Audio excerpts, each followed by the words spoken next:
Hooray for Season 5! That 11-month hiatus was far longer than I had initially expected it to be, but I suppose the wait had made watching this premiere all the more exciting overall. Even more so when I was surrounded by hundreds of other fans at BabsCon. But was the wait worthwhile? I'd definitely say yes. I don't believe this Season 5 opener is quite as entertaining as some of the other two-parters in MLP, but I have to say that I'm actually more intrigued by the possibilities presented in these episodes compared to many of the other entries in the series. Let's start with the Cutie Map, as it's called. This one element in the show is probably going to do more on expanding what we see in the world of Equestria than anything else that's been shown in the series thus far. And I really want to see the main six traveling to distant lands from time to time. I'm hoping that the writers will continue providing a lot more slice of life stories that take place close to home. But this Cutie Map is going to give the writers a good reason for sending the main six wherever they want them to be. I'm still getting used to Twilight living in this castle, but this added element to her new home is a very welcomed one. Next, let's talk about this village and its occupants. I've always thought that the most unsettling episodes in MLP have been Party of One and Lesson Zero. But honestly, these new ponies with their complete disregard for personal space and endless staring have definitely taken the top spot when it comes to creepy behavior in MLP. Kudos to the animators for all the great expressions they came up with here. I also really enjoy how the writers are continuing to push the boundaries when it comes to these story conflicts. Starlight Glimmer gained her power through charisma and ideals before using any kind of magical force, which made for a nice change in my opinion. Granted, the stakes were lower here than, say, when Discord was taking over Equestria or when Chrysalis and her changelings were invading Canterlot. But then that meant that the main six couldn't really fight back with their overwhelming magical force either. In fact, the end result was that the main six had to rely on others to help save the day. And yet, this didn't make any of them seem completely helpless either. The main six got the ball rolling with their ideals, and then these new ponies were given their chance to be in the spotlight. I suppose one element that didn't really stick with me was the song Our Town. It is good. Its tone and placement in the episode fit nicely.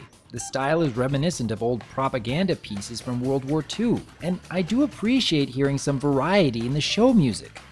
But it hasn't really grabbed me like several of the other MLP songs have. I'm not going back to listen to it time and time again. But maybe that'll change with a remix or two from the fandom. As for the main six themselves, of course the writers can't include all 6 of these characters without trying to give a little screen time to each of them along the way. And I will admit there were a few times when it felt like Rarity, Rainbow Dash, and Applejack were kind of just there. Not really a lot for them to do in the story. I did enjoy some of their comedic moments, and I can understand that there's only so much time the writers can use in a two-parter season premiere. And granted, a lot of the other two-parters have this same issue. But I will say that I really appreciated both Fluttershy and Pinkie Pie's roles in these episodes. Pinkie Pie's presence in the Season 4 opener felt a little out of place here and there, and a couple of her comedic moments actually seemed a bit too childish. Here though, I feel like the writers are making much better use of both her character and her comedy, especially with all the moments where she senses something wrong and starts staring down the other characters. As for Fluttershy, I was actually a bit concerned about her role in the story near the beginning. A common complaint about her character is that she tends to be a pushover after all. But then she actually starts standing up for the town, urging the rest of the main six not to rush judgment. And again, you might think that the writers were just introducing these concepts for any newcomers who really weren't familiar with Fluttershy's character.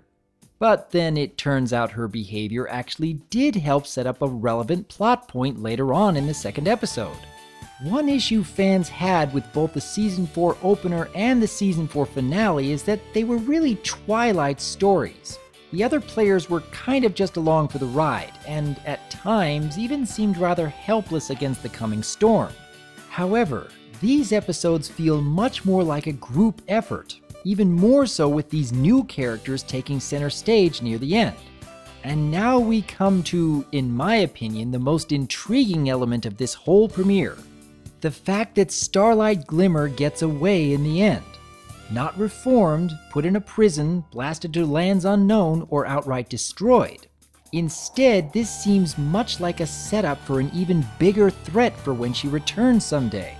She had a great deal of interest in Twilight's cutie mark over all the others she had collected. And it occurred to me, if Starlight could remove a pony's cutie mark, who's to say that she couldn't apply that same mark to some pony else? Even this equal sign she was placing on others did much more than remove a special talent. It was changing their personality, making them easier to influence and control, which really speaks to how much the writers are continuing to push the boundaries when it comes to MLP. These conflicts are becoming all the more intriguing. I mean, when Starlight was forcing Fluttershy to make a choice about giving up the dissenters, wow. I really hope that we get to see even more of these thought-provoking conflicts in future episodes. But now I would like to hear from each of you. Given that we've waited more than 11 months for this season premiere, do you think that these new stories were able to live up to our expectations? What did you like or dislike most about the Cutie Map? Do you have any ideas on what sort of future stories will come from this setup? I would like to hear your thoughts on the Cutie Map, and here's looking forward to many more episodes that push the boundaries of MLP. And as a final note, I actually looked back to when Season 4 began in November of 2013. At that time, I had about 4,500 subscribers with less than 500,000 channel views. And now at the start of Season 5, I've grown to about 35,000 subscribers with well over 5 million channel views. I am still amazed at how much support I've received from each of you.